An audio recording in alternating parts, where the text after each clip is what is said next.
As well, this heritage, you have, a lot of sources, but you have as well producers of water. This was very clean water in the days, so people, you can still drink 5 kind of types of water out of this landscape. And as well, this fish is drinking the same water. That's the river lamprey. And these are the fishes that are totally on top in the streams. So the lower you go, the worse the water quality is, but on top it's still okayish. And so there are these fishes. You have as well a lot of mills, water mills that have been created, of course, because this landscape is really, for me, a cultural, it's an economic landscape. This water has been used from the Romans until now, and we are just the new occupators. And so I saw the role of who are we, what can we do for the next 24 years. I told you already that the erosion is a very big thing. This is the erosion map. It looks like the whole thing is burning. So on the hills, on the slides, there's a lot of erosion.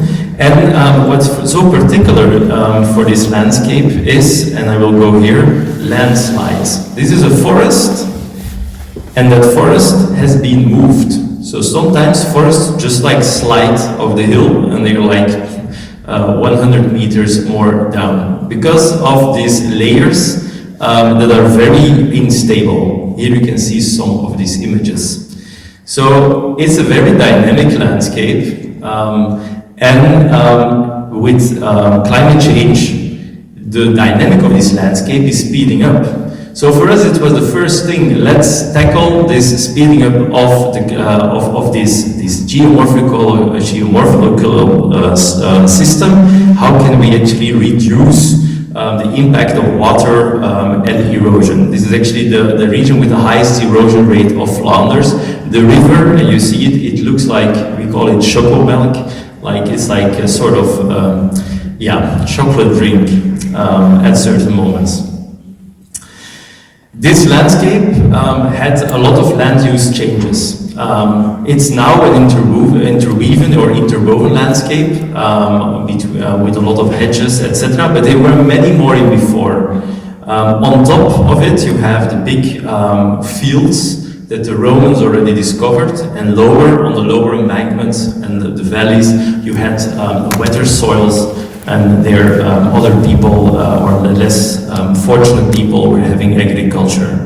This created a sort of very interesting open, closed landscape where people had to work together between agriculture and nature, but in the end we have a sectoral way of thinking. People were now living and working next to each other. You can see here as well a lot of windmills, so it's really trying to get this economy. But what I think is so important about such landscapes, they are formed by the way people manage them. And in the 13th century, there was a monk living close to, or in this landscape, and he saw that the big cities around it, they actually had cut all the forests. So you couldn't do a lot anymore. So at a certain moment he thought, okay, I will plant some trees. And he was actually the first one in 1290, the first one documented, the first moment that it has been documented in Europe that a forest was planted.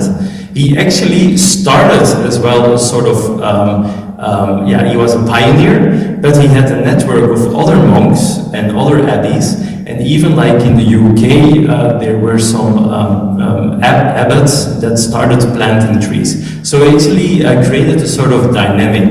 This forest is still there. It's called the Jongenbos, which is the younger forest. And you can see it's laying here between the urban sprawl. But that urban sprawl was actually a very small village next to it. So it exists already for a lot of time. So this is actually the way of looking towards this landscape. We are just next in line to deal with it. This is the forest as well. This trajectory that you see, this forest, it's part of a very big network where you all have these small stories of people handling it. You have this grassland, forests and valleys that are determined, and you have the fields of agriculture. And what's so interesting, the source lines that you saw, they are actually marking the places where these fields are and where these weather valleys are and other types of nature. But people don't know these source lines anymore because they're driving with their car to their work and they're coming back. So there is actually, people lost the logic of the landscape. And so this is how everything starts to come together. And then you get in the darker green areas, the protected European nature that's there in the lower areas. And that's really a problem because all the sedimentation, all the nutritions that you don't need in beautiful nature, they're coming together and they're polluting it. And that's one of the things that we have to restore. But how can we restore it? That was really the question of the master plan. I come into some next slides. I will give you some more input. But so it's actually how can we coexist next to each other in this very, very dispersed landscape. That brings us to living in the landscape as well, an important element here. So we have 121 churches. This is actually the most densely heritaged landscape of Flanders, because it is so well located on trade routes, etc. I said the Romans were it, but as well the Celts before, so you have all these small villages that are part of it. They've created a lot of nice food that is intrinsically connected to the agriculture and the specificities, but with the industrial revolution, this kind of food is disappearing. So we try to bring these elements as well back. And then you have as well the new recreational elements in this landscape, like biking, that becomes now the new cultural identity. And these, I really like this image. It's like this farmer, butcher. So it's a family practice. They have their own sheep, etc. And they are there for ages. And then they are always cheering for the Ronde van Vlaanderen, the big cyclists passing by. And for me, that's part of how we see it. But they only can enjoy it when the roads are not sliding away and when it's still a very nice landscape. So we have to bring everyone together. This, and I was talking about the villages. These villages, they are as well built on these source lines. And we have mapped them all. We are going to zoom in one. It's called Vissegem, which actually is named Fish Town. Here it's, you see the lidar. So you see the sources, where it comes, a lot of erosion of water. And then you see what is located there, houses, and some forest bush that's there, as well as agriculture around it. But people don't know it anymore that they're living at the source, because what do? They just build it all along, they pave it, and they are actually, it's a very general way of dealing with this landscape. As well, sewage systems are really badly, very bad in this area, because only 10% in some villages have sewage systems due to the big topography. It's very expensive to actually put it in, these sewage systems. So we have to go to a decentral way of dealing with all these buildings in that landscape. As well, the heritage of all the sources is lost. So people don't know anymore that it exists. And before, there were stories about the sources. Like the left one, if you would go there, you find within 3 weeks your loved one. So it's the love source, they call it. But I think a lot of people don't have, they don't know it anymore. So to wrap it up, we have beautiful stories here, beautiful artifacts. We still have this functioning landscape that is in need of desperate attention due to climate change and by urban sprawl. And that's actually our vision was, or our problem diagnosis was, we lost the landscape logic. And if you would like to continue with this landscape, we have to find it again. So how are we, as a landscape park, are going to position ourselves? And we have deterioration of grasslands, we have low water quality, we have neglected heritage, And we think it's all due to the fact that everybody started to work sectorally. They were just looking to their own benefits, to how can I have more profit, where can I build my house, and certain stuff were neglected, but this was the essence of the landscape. And that's why in this master plan we are rediscovering the landscape logic. We're bringing these sectors together like an integral approach, and on the combinations of these sectors, there needs to be dialogue. There we need to work together, and that's for us as well the essence of the landscape. And we would like to reweave, it's maybe a bad translation of an interwoven landscape, I tried to translate it into English because normally it's in Dutch, to resource, to go back to the sources, and to revive, go back to the culture of your villages connected with the landscape. And in the middle, you have the soigneurs. And the soigneur, that's the bike guy. So the cyclist has always one guy who massages the legs and who makes sure that, the cyclist can continue. So, but we need now a soigneur for the landscape. And we think that everyone that's living in this landscape is a soigneur, and they need to have a strategy, and this strategy we try to bring in. So we call it the soigneurs of the sources, of the bronnen, and you can actually do a lot of stuff, we will get into it. The soigneur of the verweven landschap, the interweaven landscape, and as well the soigneur of the villages, to revive the villages. And so it became a sort of socio-ecological project, like we have to get these people in place. And so that became as well the mission of the landscape park, to get everybody across sectors and to work together around the core qualities of the Flemish Gardens. So we made an action plan because it was a competition, so this was a proposal. So we made an action plan to get money. And so we're getting now into the soigneurs and the three main strategic lines. So the first one, we would like that everybody is a soigneur. That was the first approach. So everybody who's active, you as a tourist, you as somebody who lives there, who is an agriculture guy, who is a nature lover, who is restoring waterways, you are part of this landscape. And I will now go through or to one example of an action that a soigneur can do. The first thing that we would like is that everybody understands the landscape logic. And to do that, we are going to create a landscape reflex. And it's actually sort of, imagine you are going to live in the Flemish Ardennes, you arrive, you get a letter of us, and we tell you, you have sources, you have this, take care of it. So that's the first step, this landscape reflex. The second line is to resource the landscape and to get better high quality water and sufficient water. And we, as it was an approach for the Flemish government as well, we said, this is an agenda for Flanders. You need to give us a strategy, a tool to get more money in place for the bettering of the water quality. So we will work together with all the national parks and landscape parks to put this on the agenda. These are your gems. You cannot you cannot have a general logic for this. You need to have higher priorities. And then for Reweave, that's the other project, or strategic line.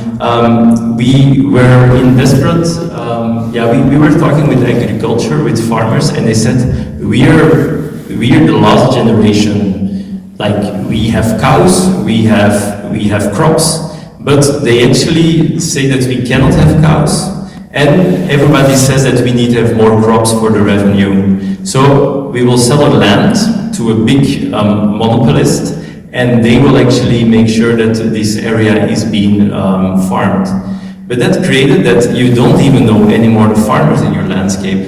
And that's why one of the strategic points is as well to start up with starting up a sustainable grassland business model at 3 locations in the Flemish Ardennes. So trying to bring a new business model around grasslands, because grasslands are the feed of the cows. So when they are disappearing, grasslands are disappearing as well. And it's very important in this area that we keep the grasslands because they have a high natural value as well, and they prevent erosion. Other crops, they actually create more erosion. And then the last thing was to revive, and it was about, what can you do in a village? What is the identity? And then we came back to the food. Let's produce. Let's bake together, let's eat, and let's try to find a way to, if you eat this, then you purificate as well water. That was like the idea. You're setting the landscape logic, you're eating a part of the landscape logic. So it's a way of attaching all the knots. And this is, for instance, an image that we created in the master plan, where you see a typical village at the valley, with the dotted line is a source. And then this is the resourcing, so we try to get water to the source by depaving, etc. And then we try to reweave, so we try to get the grasslands in, the crops, etc. And we try to get more green-blue elements as well for biodiversity measures. And then revive, at the end, the village itself benefits of a stronger landscape that it is attached to. And then I will come into my last slide. This is a story about people and governing or governance. It sounds very top-down. It's like, okay, we will have somebody who will say how it works. But if the Flemish government doesn't know what they need to do, when they don't know the landscape logic, how can they then act? So we need local people, local knowledge to actually build.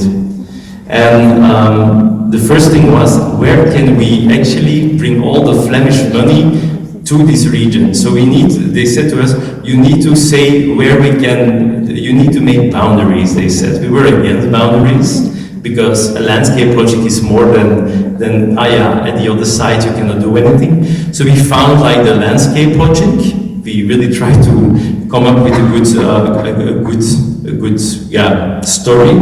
Though sometimes it is a border of a municipality, which is a pity. But in the end, within that region, we tried to combine all the municipalities to work together and to be in this project. And what you can see is that one municipality is lacking. You see like a white dot. And they thought they are on top of the landscape, so they don't have any problem of anyone else. So they are actually sort of the kings of the castle, and they think even that they're better than the Flemish government, but they have worse. They are worse than everybody else in a sense. And we try to convince them. Actually, it's the village of a former prime minister. So you see, so we try to convince them. And to end up, and that's maybe so the national park, but for the landscape parks, we needed to have 10,000 acres of landscape, whereof 70% had to be open space. 15% had to be within this open space, had to be nature, and 35% had to have heritage. And that was the thing. So we needed to make maps to then indicate that we had all this stuff. And then, it's in the slide, so I won't put too much attention on it. We cannot save the world. We would like to all save the world, and with this landscape park we would like to do that, but we have limited resources. So we had to actually pick the things that we are going to do ourselves, that we are going to start up. The other things we would just put a microphone on it and say, good idea, join and do whatever, because it's a huge venture. And at the end, we have as well things that we are just getting track of. Maybe getting track of what is the Brabants Wouden doing, because we can learn as well a lot of their practices. And then some more dry things, governing bodies and how to work together. But what's important, politicians, in the end, they will always make choices, but make sure you have a good organization strategy that you can influence them from all other stuff. So we have soigneurs groups where everybody can work together. And that's for me maybe the most important, and that's why it's called as well as a tagline, the soigneurs of the landscape park of the Flemish Ardennes. It are a lot of people, maybe it's as well you now, because you learned something about it, but it's as well the abbot in the 12th, 19th, in the 13th century, and it are definitely as well these people who are making food of the landscape, and they're enjoying it. So that's the end of the story. These were the people working as well. Thank you.